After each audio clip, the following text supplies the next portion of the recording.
Ada beberapa perkara yang saya minta supaya kita dapat lihat apa yang telah dilakukan oleh kerajaan dahulu. Saya rasa dalam peruntukan telah dijanjikan biarlah bagi. Saya beri contoh macam SDKC, SDKT. Ada peruntukan yang tahun-tahun ini tak sempat dikeluarkan. Saya minta kita bagikan apa formula yang telah ditentukan itu dapat dibagi.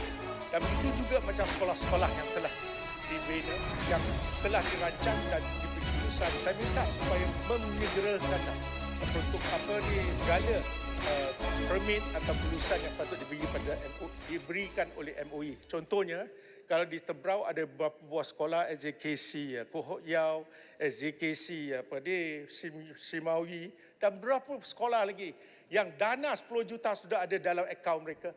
Mereka cuma tunggu kelulusan. Jadi kalau itu kelulusan telah diberi pada 2016, saya berharap kita dapat terus. 2017, saya berharap ianya dapat diteruskan. Saya terus kepada inisiatif belanjawan tahun 2023 di mana penyelenggaraan dan bagi institusi pendidikan telah diperuntukkan 900 juta. Saya membuat perbandingan kalau tahun lalu Mantan Menteri Kewangan memberi peruntukan 1.1 bilion ringgit. Tapi nampak ada sedikit pengurangan. Kita tahu ada kekangan. Tapi apa yang saya minta Menteri supaya tengok balik ialah dari segi agihan, formula agihan peruntukan. Saya dah berkali-kali bersuara.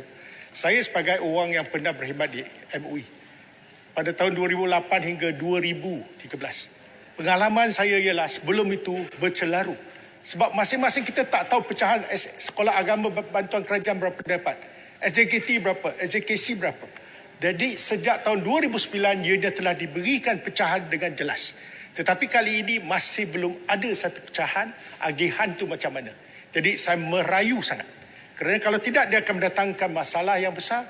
SK, SMK, Sekolah Jenis Kebangsaan Cina, SJKT, SMJK, Sekolah Menengah Jenis Kebangsaan, Sekolah Agama Bantuan Rakyat, Sekolah Mubalik. Dan ketiga saya lihat 560 juta pembinaan sekolah baru dan hanya melibatkan 7 buah.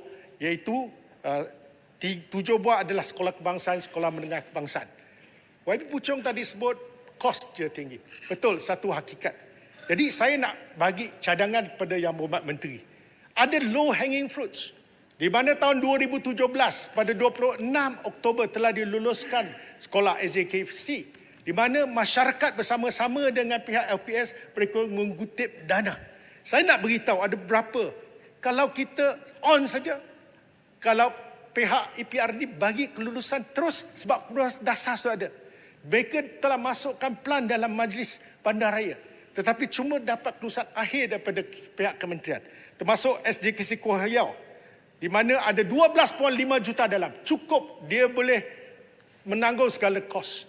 SJKC Maui mendapat 8 juta. Sudah ada 8 juta dalam simpanan. Mereka boleh buat dengan cara ini.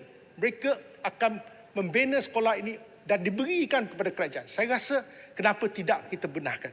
Banyak lagi sekolah, San Surya, Li Loi Sang dan juga Ong Yok Ling. Kita tengok balik. Yang dua tu dekat Johor dah ada majlis pecah tanah telah berlangsung. Jadi saya berharap lupakan yang dulu. Kita bergerak sebagai satu pasukan kerana Malaysia Madani ini kita utamakan semua. Asalkan kita boleh memberi manfaat kepada rakyat, kita patut pergi terus. Sebagai kesimpulan, saya minta supaya tambahan 15 bilion ringgit untuk DE ini seperti yang diumumkan oleh Perdana Menteri untuk baik pulih klinik dan sekolah, biarlah kita lihat tak kira di kawasan mana, aliran sekolah apa, kita kena lihat keperluan. Ada keperluan mendesak yang perlu kita bantu. Mengenai sektor pendidikan, saya mengalu-alukan pengumuman Yang Amat Berhormat Perdana Menteri untuk memberi peruntukan 1 bilion ringgit untuk penyelenggaraan sekolah. Saya mohon agar KPM memberi pecahan peruntukan berdasarkan jenis sekolah, SJKC, SJKT, SABK, SK, SMK, SMJK, Complement School dan sekolah mubalik. Lazimnya pecahan peruntukan ini dapat diperolehi sejak 2008 hingga 2022. Akan tetapi data ini tidak dapat diperolehi pada tahun ini. Saya yakin KPM yang mengamalkan prinsip ketulusan pasti mempunyai data-data ini sebagai rujukan. Pada waktu yang sama juga, saya berharap Kerajaan Madani dapat merealisasikan projek pembinaan baru 10 buah SJKC dan perpindahan 6 buah SJKC yang telah diluluskan oleh mantan Menteri Pendidikan pada 26 Oktober 2017. 2 buah SJKC baru seperti SJKC Kwek Ho Yau, SJKC Simau Yu harus diberi kelulusan pembinaan dengan segera kerana duit sudah ada, keperluan mendesak, dan majlis pecah tanah kedua-dua buah sekolah SJKC ini telah pun berlangsung pada tahun 2018. Mantan Menteri Pendidikan zaman PH Mazri Malik pada 28 Jun 2018 juga memperakui perkara ini.